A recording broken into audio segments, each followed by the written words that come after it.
Broadcasting the information the mainstream media won't touch. This is The Richie Allen Show in association with DavidIke.com. Let's welcome our first guest back to the program. He is the author of the excellent Exit from the Matrix Revealed, and Power Outside the Matrix. He's been a first-class investigative reporter for over 30 years and has written for everybody you can think of: Spin Magazine, LA Weekly, CBS Health Watch, and many more besides. He's also lectured all over the world. His daily articles can be read at his website, nomorefakenews.com. Let's welcome back the terrific John Rappoport to the show, who's also incredibly busy right about now. John, welcome back. Thank you, Richie. Good to be here. And you are incredibly busy, and no doubt your phone and your emails are going to be hopping with respect to the Trump press conference this afternoon.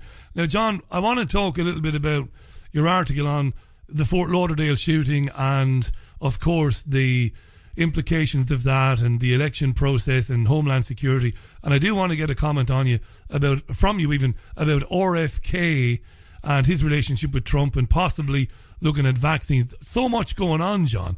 What have you made of some of the bizarre revelations, claims, counterclaims, behaviour by Donald Trump today? I've never witnessed anything like it, John, in my 20 years in mainstream and in alternative media. What have you made of it? Well, I'm glad that you're characterizing it that way, Richie, because I think many people have to understand exactly that, what's going on here. We've got a president-elect, regardless of what you think of him one way or another, who ran his campaign against the media, major media. And once he was elected, has not stopped. You know, you could have said, well, once this is over, then he's going to make friends and everything's going to be hunky-dory. But that's not the case, as we see from the press conference today when he cut off a CNN reporter and just said, "You're fake news." Now, that's never, ever happened before in modern history of a U.S. president who is continuously going up against major media and calling them out, not just for statements they make about him, but also about their general fake news approach to everything, which, of course, I've been after for 34 years now. So people have to understand the importance of this alone, because major media traditionally becomes the eyes, ears, mouth, voice, print source for the public, for the population, for the world, for the people. And they have been lying to us ever since their inception. So if we're going to change things, it has to begin there. And we are looking at much more than a beginning, of course, with all the independent news media outlets online. But now we have a situation where the president is completely at odds with big media, and he isn't stopping. And this gives us a further road, a new opening in the road to completely discrediting and overthrowing major media, which is one of the things that we have to be about, because they are continuously painting a picture of a false reality for the world, the planet. And you're absolutely right. We've never seen anything like this before, and we have to take advantage of that opportunity.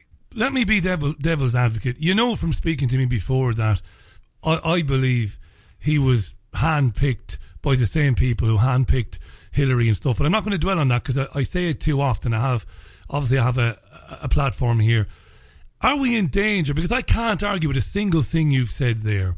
But are we in danger, some of us, of imbuing him or investing him with qualities that he doesn't really have, because we're delighted that the lawyers at CNN and the New York Times and the Washington Post are getting called out. But, John, they're getting called out by a billionaire who himself is a product of the mainstream media, whom is, you know, a personal friend and confidant of Rothschild Zionist, Bibi Netanyahu, a guy who basically built his career with the complicity of the mainstream media. Don't we have to be aware of that as well? You know, we have to be aware of who the messenger is here. Absolutely. Absolutely.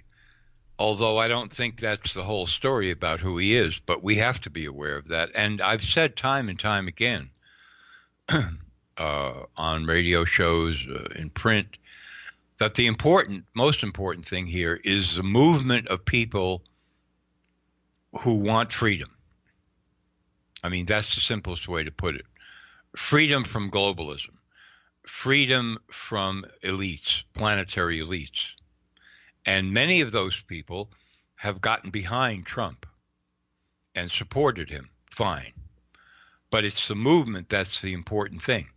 And in fact, one of the things that we have to be, and so I've said, if he makes a wrong move, his feet have to be held to the fire. Now, some people who read my work perhaps ignore that. They think that I'm making some sort of a secondary statement about that. I'm not. And in fact, if you look at his transition team and some of the people that he's appointed, you can see that he has a budding, very, very close relationship with Goldman Sachs. Yeah. Which is, you know, one of the major evildoer bankers on the planet. So this is not a good thing. This is a very bad thing. This is something that I am starting to point out and will continue to point out and name names and why this may be happening, both on a personal level for Trump, why he's made this allegiance, and also because of various programs that he wants to put into effect in the country, and how he thinks that Goldman Sachs may be necessary in order for him to get that job done, and how that may be a gross miscalculation on his part. So absolutely, no question about it. At the same time, for example, he is talking and has been talking about trade treaties which have stolen jobs, not just from America, but from every industrialized country in the world, contributing to the wrecking of their economies. When these jobs go overseas and the companies set up new factories and they employ slave labor with no environmental impact, and they simply make these products and then they send them back for sale to where they originally lived, the companies did, in their home countries. This is a vile program that has been going on for a long time now, supported by every president, certainly since Bill Clinton and to some degree before that. So, again, what is he going to do about it? We're going to find out. Is he really going to bring jobs back to America? Well, he's already brought some jobs back, or he's prevented others from leaving. But what's the program going to be? We don't know. I have some ideas about what it's going to be. But nevertheless, another unheard of event during the presidential campaign. One of the two major candidates stood up and spoke out directly and bluntly, time and time again, about globalism. A word, by the way, which was falling out of the vocabulary of the English language and is now back. That is a major shocker to me, that this happened and that it's been happening over and over again. So I don't, without reservation, support Trump. Neither do I wholeheartedly condemn him. What makes you special as a reporter, John, I've always felt this, and we don't do mutual ass-kissing sessions on shows like this, but I think it needs to be said. You're very rare in that you understand things are not black and white. They're not. You know, it's easy to come on here. I mean, I often say I've come to believe that those who do choose the president hoodwinked us all along. We believe that they were going to, you know, swing it for Hillary, but maybe they wanted him in. But I'm like you. I know things are not black and white, and I'm prepared to concede that this guy is a human being. He's a bloke with an ego. He's a man with an ego. He's a powerful man with money. He's used to getting his own way, and I'm sure he holds opinions that the power brokers, the banking elites would despise.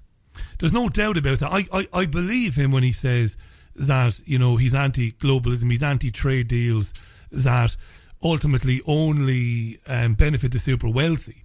But that still doesn't mean, from my point of view, that he couldn't have been chosen anyway, you know, because even though he might have been a risk, and that's what I suppose I'm kind of muddling that, but I totally understand where you're coming from. Things are not black and white, you know, and this guy has a personality. Let me just say one other thing here.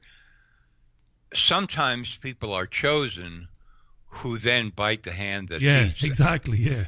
So you don't, you know, he's a wild card, a joker in the deck. And this is why many people who are psychologically cautious, shall we say, in their lives, have completely dumped him and hate him because they're afraid. I'm not saying this is the totality of the opposition to Trump, but I'm just saying this is one element of that, because he is that type of guy. He can turn around on Tuesday and do something completely different than he did on Monday. So I have to ask myself, well, is he that guy? Yeah. Was he perhaps chosen? And he said, yes, sure. Oh, cool. Yeah. Okay. Well, look, we can work together because I'm all about the deal and I'm sure we can work something out, et cetera, et cetera. And then when he wins, well, he's unpredictable.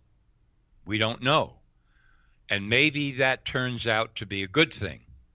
We don't know the answer to that yet either, because he hasn't even been inaugurated. John, can I ask you a very quick question on that? Sorry to cut across you. On that, if he is this wild card who might have been chosen by the Rothschild banking elite, which I think he might have been, if he is that wild card, Paul Craig Roberts is on an hour too. Paul thinks and has suggested before that he might be in danger. And Paul has even gone so far as to say that he mightn't make the inauguration. Could that play a part in what we've seen in the last couple of days? The intelligence agencies coming out saying this guy could be basically a traitor, because that's what they're calling him, right? Absolutely. Sure. Yeah, it could be. I mean, there are no guarantees here, and this also disturbs some people. They want a guarantee on either side.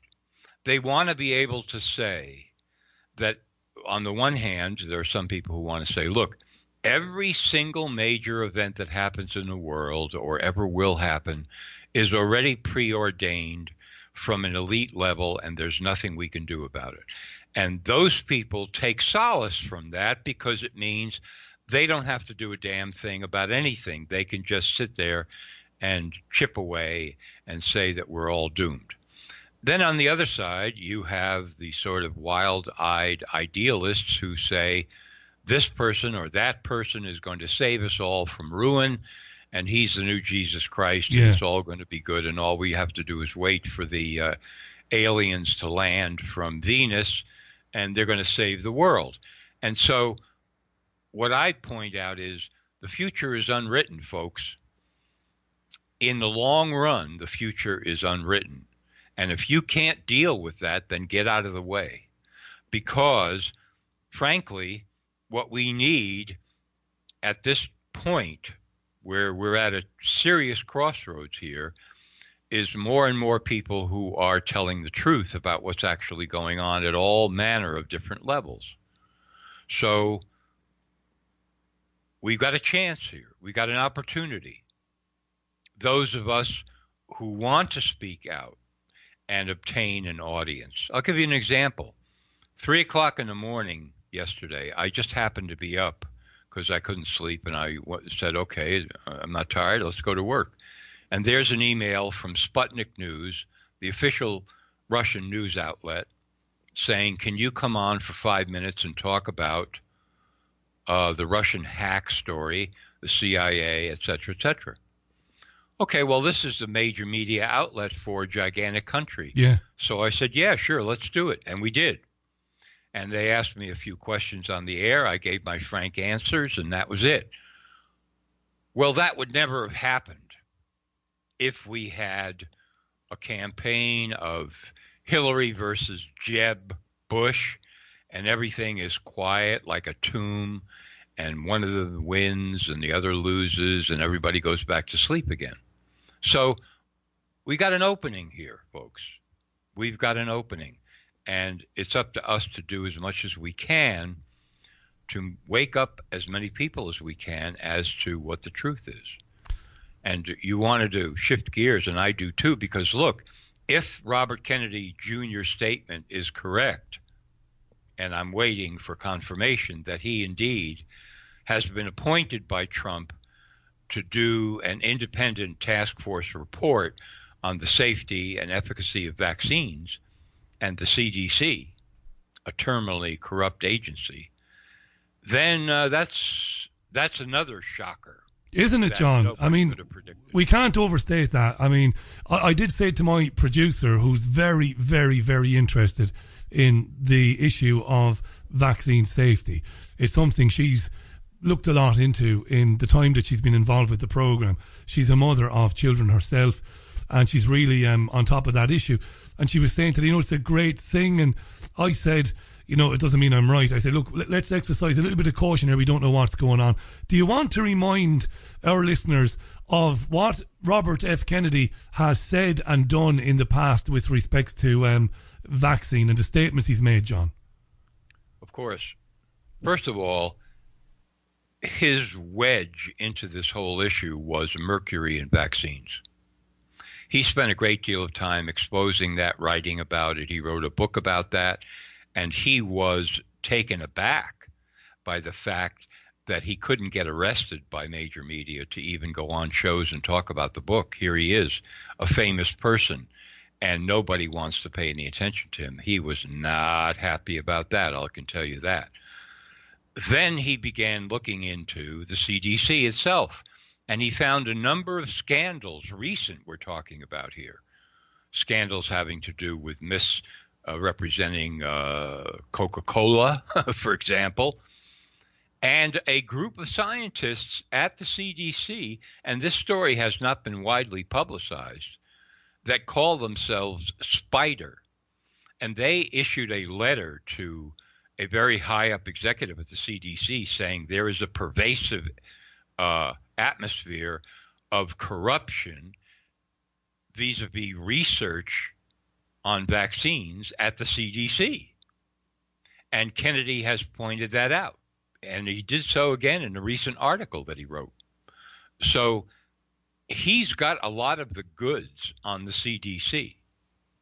Now, my prediction is that the people who really know the depth of the horror story that is vaccines are going to be disappointed by the conclusions of this task force, because it's not going to go all the way, for sure.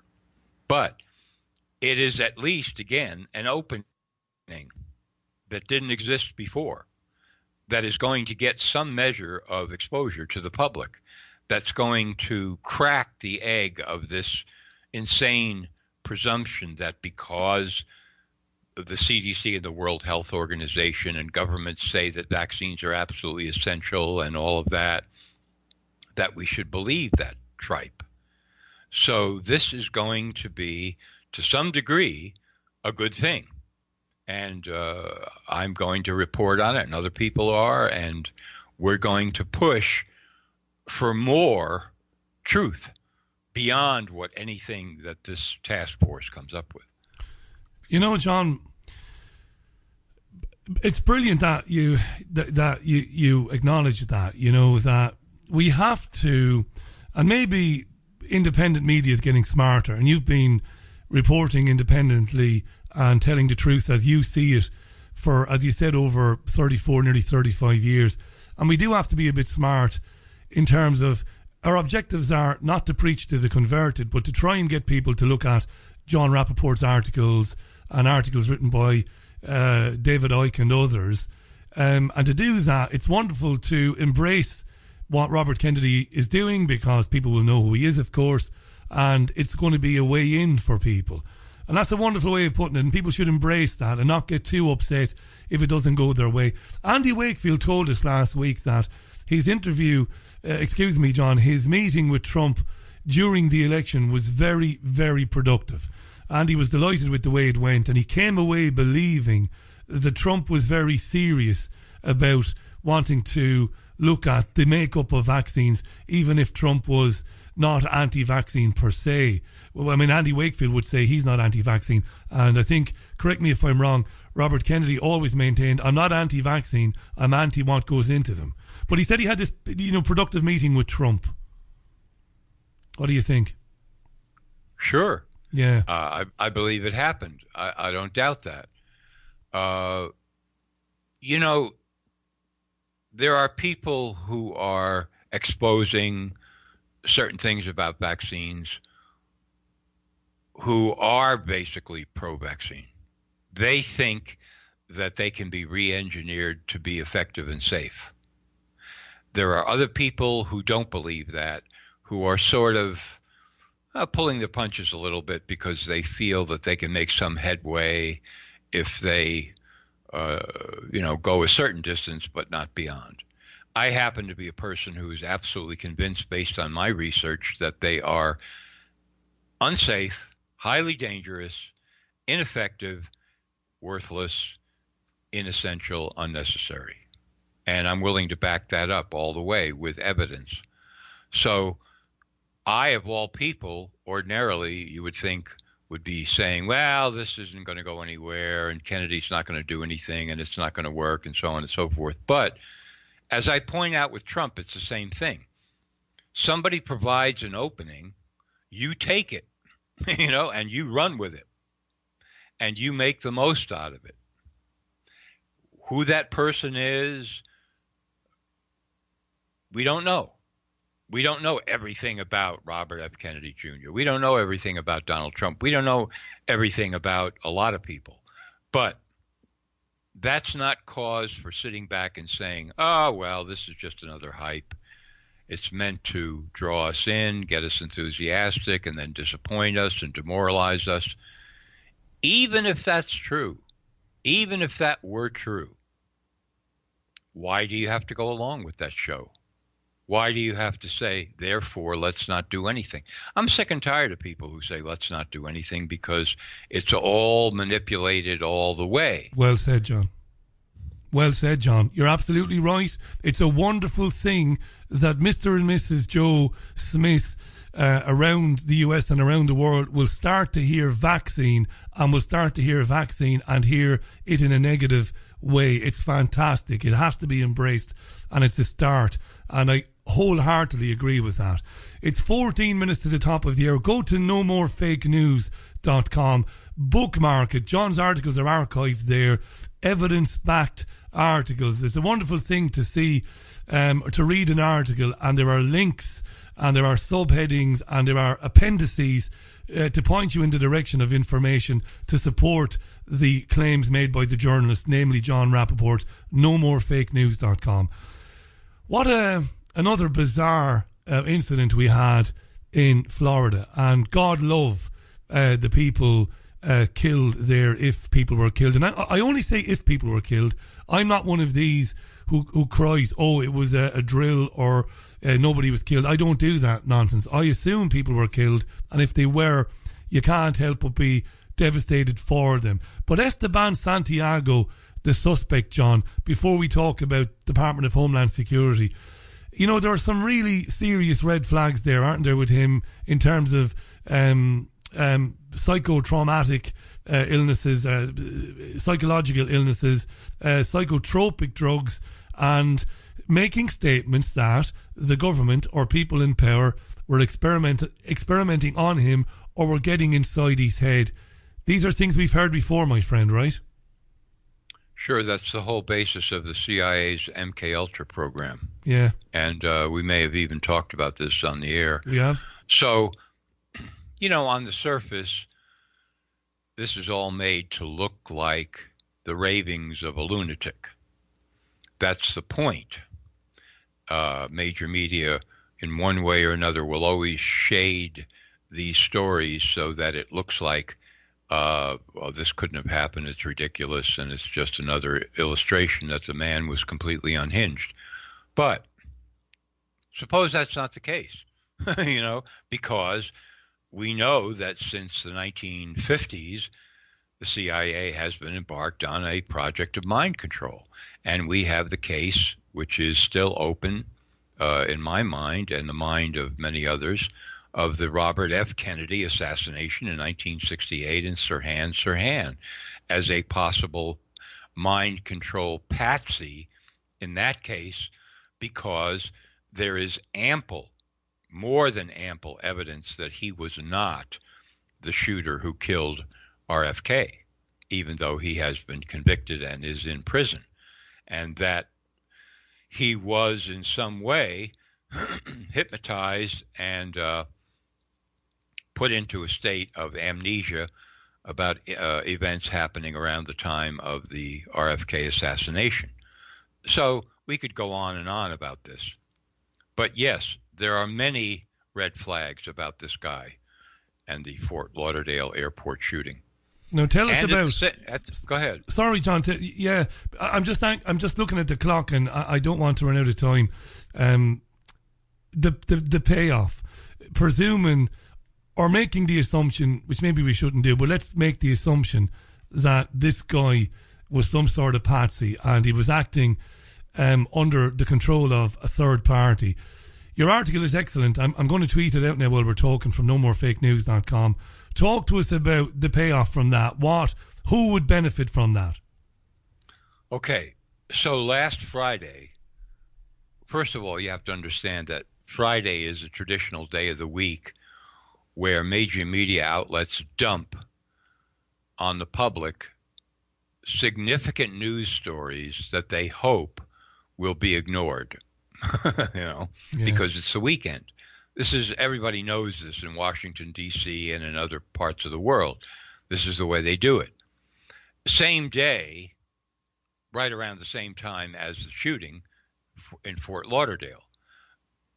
Those two things together completely obscured an announcement that, in effect, U.S. elections were being handed over to the Department of Homeland Security as a piece of, quote, critical infrastructure. This is the term they're using now.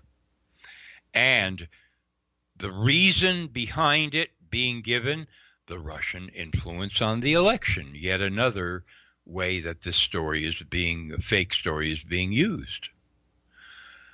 Well, we've got to do something about this, because now U.S. elections are under attack from a foreign entity and we have to shore it up, and therefore it becomes a piece of critical infrastructure, and who better to run U.S. elections than the Department of Homeland Security?